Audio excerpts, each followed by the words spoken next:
All right. So we're going to look at something today, what I call, I'm going to write it up for us to see. Concatenation. Concatenation. That's what I'm going to look at today. Concatenation. And it's very, very important. We look into that now. So before we start using this formula or function, the question now is, when do we use concatenation? Concatenation is used when we want to join two cells together. You have something written in a cell.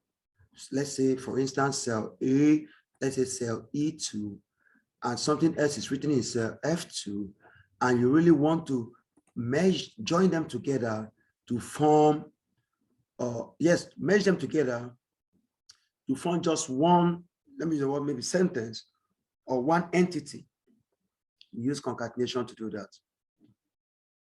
Okay, for instance, on cell E, I wrote John. On cell F, I wrote is coming. John. But you know that on different cells. Now I want to join them together, let them now appear, both of them should appear on cell G7. What I do here, without much waste of time, is to equal to, all right, concatenate, and then I double click. Yeah, because I wouldn't like to waste my time typing all of those stuffs. So I just write concat, then as that brings out, I double click. Then after double clicking, I will not tell Excel, pick, you see here it's written test one. I'll tell Excel, pick John, which is found on E3. And then you hold your shift key and your ampersand, that's in and shift 7. You bring your ampersand, and then you now bring up your F3. And then you close up your bracket and you press enter. You see what has happened? John is coming are all found under G, what? This is G7. Yeah, that's G7. Now, for us to take this advance, you don't use this and. There's another way we can join these two things together that will give us a very, very perfect, appearance. So let me go back and do something for you. Whenever I'm teaching concatenation, I don't like using the ampersand. That's the and. I like going straight to use what will enable us to carry out our work effectively. So to begin it very properly now, let's join these things together. So John is out. This is the student's grade. So let's go to the proper lesson now. I'll just give you an overview of what we are trying to do, joining two cells together to form one. Now, this is student A. This is the grade of student A, grade D. Student A is under A3, and this grade is under D3. So now I want to join this together. That is A3 and D3. What will I do? I will come over here. I'll write equal to concatenate. I will double click. The bracket comes up. It opens up when you double click. After double clicking, they'll ask you for test 1. My test 1 is this student A, which is A3. That's what I need. After writing A3, you come with your comma. After coming with your comma, you now bring up your double quotation mark this way. Give a space, just one space. close your double quotation mark. Sorry.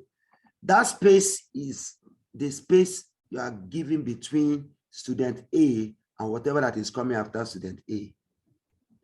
Having done that, you bring in your comma. You can give space bar if you want. And then I will now come up with, right before this, before going to the next thing, I will come into this double quotation just before it. I will write student A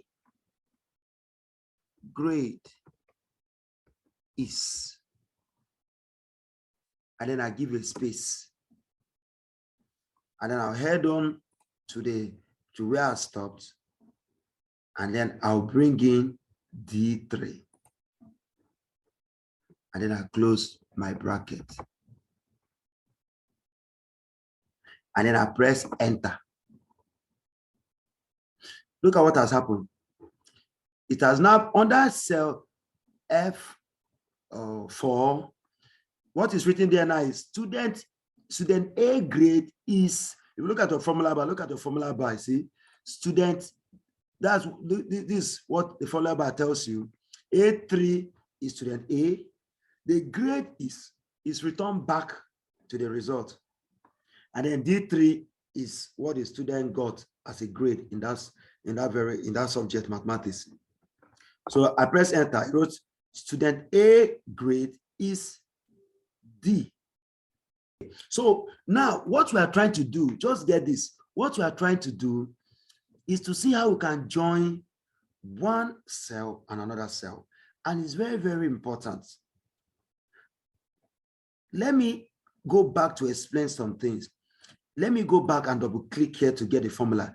Mind you, the first thing we are picking is A3, which is student A. Comma, after comma, it takes us to test 2. And I bring my double quotation. You see them? Double quotation. Then, if we observe something, I gave a space before writing grade. Let me close up the space. I also gave a space after is. Let me close up the space. If I now press enter, you see what has happened. Let me double click here to expand this cell. You see, after student A, there is no space before grade. And after is, there is no space before T.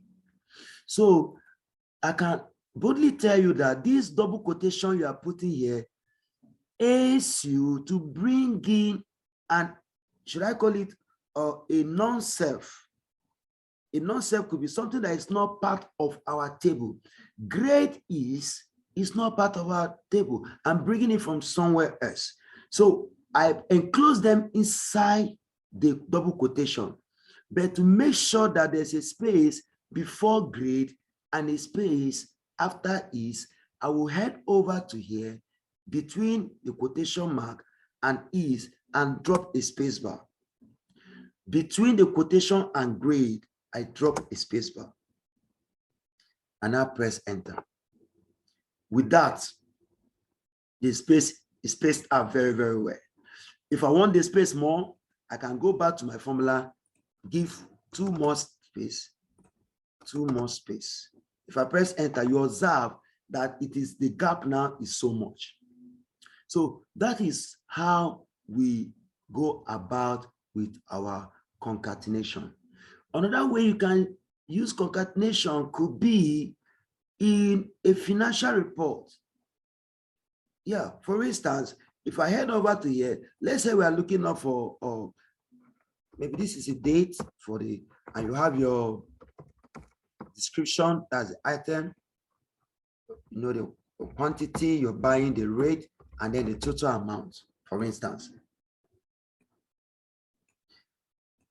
You know, today, I'm using today's date here, which is 25th May. Description, I may write LG, let's say LCD screen, quantity 7, the rate for 1, let's say 40K, then amount we'll do the equal to the quantity multiplied by the rate to give us 28,000. Let me do today again, equals to today's date. And the person also sold blender, and it was 10 quantity, and each blender costs around 6K. So I have to just drag this maybe to up to here. I want to get, you see the one I'm using today. I don't need to be stressing myself writing today's date. As far as your date on your laptop is correct, you don't bug yourself writing the date. You might make a mistake. So you use this formula. I don't know if I mentioned it before. Just write equal to today, parentheses, open and close. Continue your work, the date of today.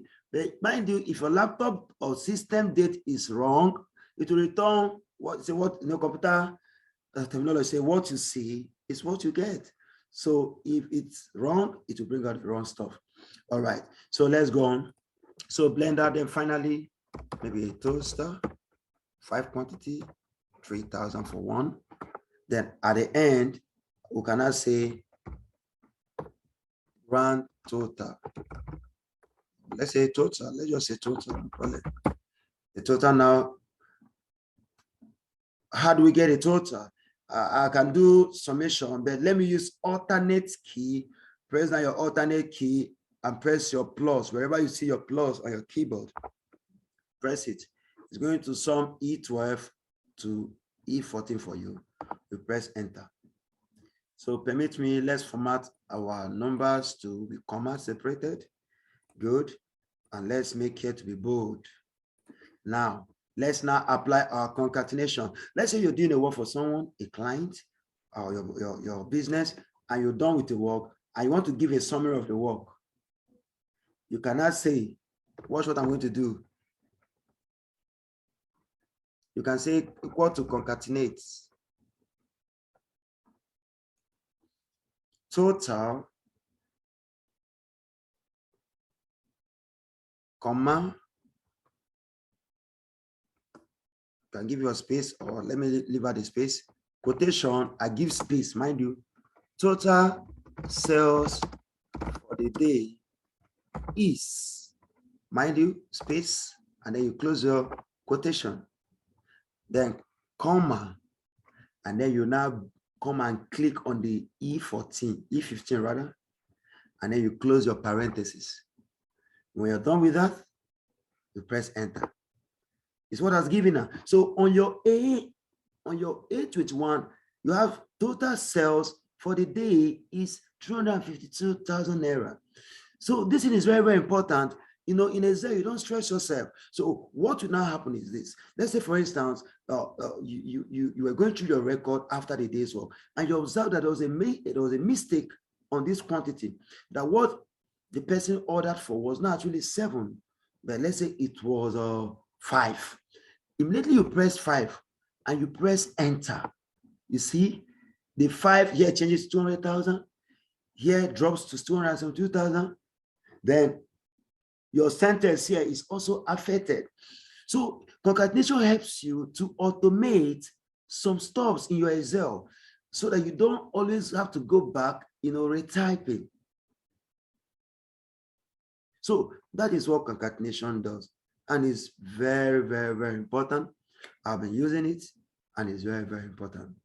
We are moving on. So that's concatenation. Now, if you notice, I just concatenated yes, let me double click here. I concatenated D15 and brought in something from outside, that is sales for the day is, and I brought in something from within, which is E15. If you notice, the wrote here, test 1, test 2, test 3. You can't stop. Test 4, test 5. You see dot, dot, dot. It continues. So that means I can concatenate more than 5 things. And all of them will just be going on in the same pattern. And you have your work laid out, automatically, and it will perform the magic for you. All right. So we are going further now to look at something. Now, in Excel, Excel cannot be complete without you knowing how you can at least lock up your sheet. Let me tell you, it's always good to protect your work. Just like in Microsoft Word, I also have a class where I teach my students how you can lock up your work. Now, let's say you sent a work to someone and it's a pay voucher or something that is very, very confidential. You wouldn't want someone to tamper with the figures within, and you won't like any, blemish on the work. All you need the person to do is to just print the work and leave the rest. So what you do, please, that's the next thing I've outlined out that we're going to take this night. What you do is to protect your Excel worksheet. Very, very important. So how do we go about protecting our Excel worksheet? You head on to review. Yeah, head on to review. Very, very important. You head on to review, you go to protect sheet. You click on protect sheet. The protection, I'll be talking about protect sheet. Or one of the protections to we use, we're talking about that later, but not today. But today, we're talking about protect sheet. As I click on protect sheet, you see this comes out. And immediately they are asking for password to unprotect sheet. Please use a password that you will not forget. Don't lock yourself out. When you have done this, you can't undo it. You can only undo it if you know what you did the first time. What I mean by knowing what you did the first time, talking about you knowing the password. So let me use, for instance, I'm protecting this with 1, 2, 3, 4, 5, 6. Now they're asking you, allow all users of this worksheet to, what do you want to allow them to do? These 2 default checkboxes, you are allowing them to select locked cells. I am also allowing them to select unlocked cells. But for what I'm doing, I don't want them to even tamper with anything. For instance, I've already set my scaling, I've scaled the work, I've done everything. All the person needs to do is to go in right there and print the work. So I will uncheck all these boxes, the 2 boxes, and I'll now click OK. They will now ask you to enter password. They want to be sure that you know what you typed the first time. So I enter 1, 2, 3, 4, 5, 6. Before I now say, and look at the caution. If you lose or forget a password, it cannot be recovered. There's no password recovery, so take note. If you lose it, it cannot be recovered. Take note of that. Now, I will now say OK to verify. This cell is locked for life. No man born of man or spirit can unlock it, except you that know the password. So watch, look at what I'm doing. I'm clicking, mind you. I'm clicking and no effects. See, I'm just clicking, nothing is happening. That's it. So what will happen? The same place you unlock, you see now, it has turned to unprotect. Say, let's say I'm the owner of the work and I come back, I click on protect, it will ask me for password. If you don't know the password, forget it. Just forget it. So my password is 1, 2, 3, 4, 5, 6. And I say, okay. You see, I'm clicking now. So if you go back to protect again, this time around, I want them to select, I want to pick let me put the password 1, 2, 3, 4, 5, 6. I want to enable them to select the locked cells and unlocked cells. When I say, okay, and put my password again, I say, okay, watch. They can select too, but I'm double clicking to edit something. It's telling me the cell or chart you are trying to change is on a protected sheet. To make changes, click on protect sheet in the review tab. You might need a password, not mine too. You must need a password. So that's just it. You can't even, this I can't come to 70 and type 6. It will bring error. So that's about protection, because it's very, very important. As we're learning, we also know that we can secure our documents very well to keep, to ward off whoever that have been allow the enemy to use to to bring some blemish or to dent our work. So let me unprotect. So now, see, I can come here, change 29 to 40, and everything will be very, very okay.